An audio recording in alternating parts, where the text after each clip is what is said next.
Hello dear student, स्वागत है आप सभी का एक और नई वीडियो में, जिसमें आज हम देखने वाले हैं पंचलाइट कहानी का सारांश। ठीक है, ये बोर्ड एग्जाम में 5 नंबर में आता है और काफ़ी ज़्यादा इंपॉर्टेंट है। ठीक है, और आता किस तरीके से, आइए हम पेपर में देख लेते हैं। ठीक है, ये हमारे पास एक पेपर है, इसमें है ध्रुव यात्रा अथवा पंचलाइट कहानी का सारांश लिखिए अथवा पंचलाइट कहानी के आधार पर मुंडरी का चरित्र चित्रण कीजिए। ठीक है, इस तरह से ये क्वेश्चन आता है और ये हमारे पास 5 नंबर में आता है। ठीक है, बोर्ड एग्जाम में ये बहुत इंपॉर्टेंट है और इस बार भी आएगा ही आएगा। ठीक है, आ सकता नहीं, आएगा। ठीक है, तो चलिए देखते हैं लिखना कैसे है। सारांश हेडिंग बनाकर लिखना है, पंचलाइट रेणु जी की आंचलिक कहानी है। ठीक है, रेणु जी का पूरा नाम है भणेश्वर नाथ रेणु। ठीक है, इनकी ये आंचलिक कहानी है। ठीक है, कहानी में बिहार के एक पिछड़े गांव के परिवेश का सुंदर चित्रण किया गया है। ठीक है, एक बिहार का पिछड़ा गांव है, उसके परिवेश का सुंदर चित्रण किया गया है। ठीक है, महतो टोली में अशिक्षित लोग हैं। ठीक है, महतो एक टोली है उस गांव की,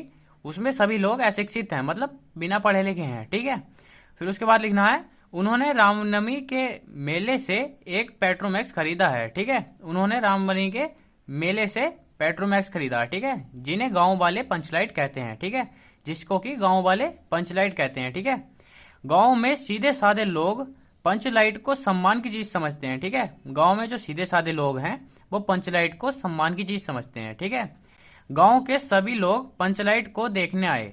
गांव में जो जितने भी लोग थे वो सब लोग पंचलाइट को देखने आए। उनमें से एक सरदार अपनी पत्नी से बोला, जो लोग देखने आए थे, ठीक है, उनमें से एक सरदार था और वह अपनी पत्नी से बोला कि शुभ काम से पहले पूजा पाठ किया जाए। ठीक है, शुभ काम से पहले पूजा पाठ मतलब उसे जलाने से पहले पूजा पाठ किया जाए। अब प्रश्न यह उठा, कुछ देर बाद प्रश्न यह उठा कि पंचलाइट को जलाएगा कौन। ठीक है, पंचलाइट जलाने वाला कोई हुआ था नहीं, किसी को आता नहीं थी। ठीक है, इसलिए प्रश्न यह उठा कि पंचलाइट को जलाएगा कौन। गांव के सीधे साधे लोग पेट्रोमैक्स को जलाना भी नहीं जानते थे। ठीक है, पेट्रोमैक्स मतलब पंचलाइट ही है। ठीक है, वो हम ऊपर देख चुके हैं। ठीक है, गांव के सीधे साधे लोग जो थे वो पंचलाइट को मतलब पेट्रोमैक्स को जलाना भी नहीं जानते थे। ठीक है, इस टोली में गोदन नाम का एक लड़का था। ठीक है, उसके बाद लिखना है, वह गांव की मुनरी नामक एक लड़की से प्यार करता था। ठीक है, कौन?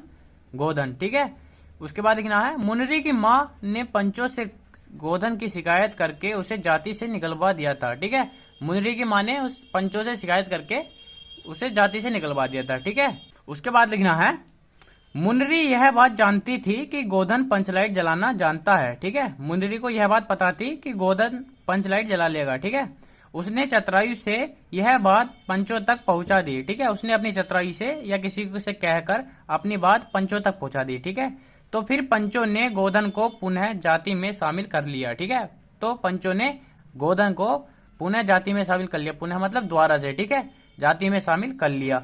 गोधन पंचलाइट जला देता है। ठीक है, गोधन फिर पंचलाइट जला देता है जब शामिल कर लिया तो। ठीक है, मुनरी की माँ उससे प्रसन्न होकर गोधन को शाम के भोजन पर आमंत्रित करती है। ठीक है, गोधन की माँ उस पंचलाइट जो जला दी थी उससे प्रसन्न होकर उसे शाम के भोजन पर आमंत्रित करती है। ठीक है, और सभी लोग उत्सव मनाते हैं। ठीक है, और सभी लोग फिर धूमधाम से उत्सव मनाते हैं। ठीक है, इस तरह से हमारा सारांश कंप्लीट हो जाएगा और जो आप इस तरह से लिख कर आते हैं तो आपके 5 नंबर बिल्कुल पक्के हैं। ठीक है, मिलते हैं एक नेक्स्ट वीडियो में नए टॉपिक के साथ, लेकिन उससे पहले जो चैनल पर नए हैं वो चैनल को सब्सक्राइब जरूर कर लें। ठीक है, तब तक के लिए जय हिंद जय भारत। ठीक है।